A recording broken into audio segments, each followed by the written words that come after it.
Ramogi kapod wantiere weche motenore kod paro mar omenda kweth manoke od bura koro chano dhi e doho mar chungo choko osuru mane okale paro mar chik mar omenda. Mae timore ka kweth mar Kenya Kwanza to koro rito mana mondo jatend piny Kenya oket koke chikno magiwacho ni biro kelo dongruok ne piny Kenya. Walter Nyambaga nigi ler mathoth.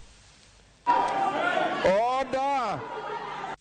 Mana seche bang' kalo paro mar chik mageto medo choko mar osuru pacho ka, wenge koro rango jatend piny William Ruto makoro biro dhienyo koke paro mar chikno sa asaya kata obiro duoko paro mar chikno e od bura kod ote moyiedhi mondo goye mbaka matut. The president will play his role and he may assent into it as it is, and actually he could also not assent to it and return to parliament with a memorandum and say this I am returning it to parliament for this because I don't agree on these particular clauses, and if he returns it, then it will be the honors of parliament to raise a 2/3 presence at the house and again a 2/3 majority to vote against the president memorandum. Mati morekinde majo od bura mag Azimio to koni ok gimor kod paro mar chikno e kendo gibiro chopo e doho mar ng'uro paro mar osuru mar 1.5 magi koni en chenro mag loch gwenge.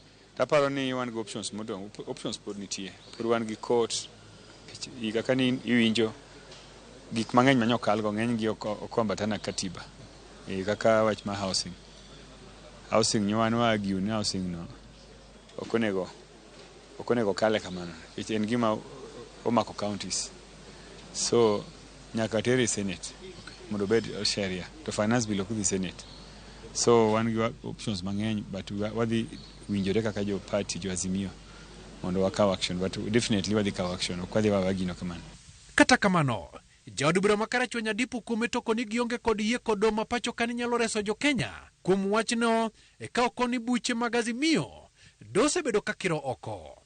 To ni watemo mwanyalo to tamo wang'o piny mang'eni penjo maduong' ahinya ruok to koro nang'o hero mano setimore now court to I don't know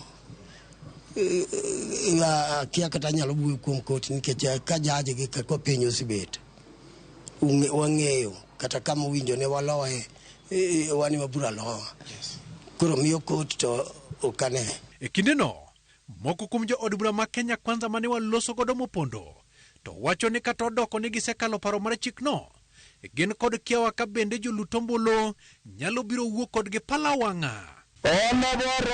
Kimani Kuria olero ni kamiti mare ne otimo tich makare ka kweth mag Kenya Kwanza to kod mago mag Azimio duto ne yudo thuolo mar golo pachgi gino moko ni en demokrasia kata odoko ni paro mar chikno ne okalo ataro mar dwach jomoko. And I'm happy I had members of Azimio, appreciating the effort of the committee, appreciating the amendments that were made, including deletions and addition of some clauses. This is the beauty of our democracy. And of course, those matters were put to vote. The majority had their way, but the minority had their say.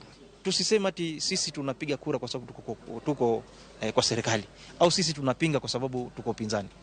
Tunatakikana kama wajumbe wa kitaifa tuweze kuja pamoja, tufikirie ni njia gani tunaweza kuwatatulia matatizo ya Wakenya, kusipozingatia mambo ya vyama ama mirengo.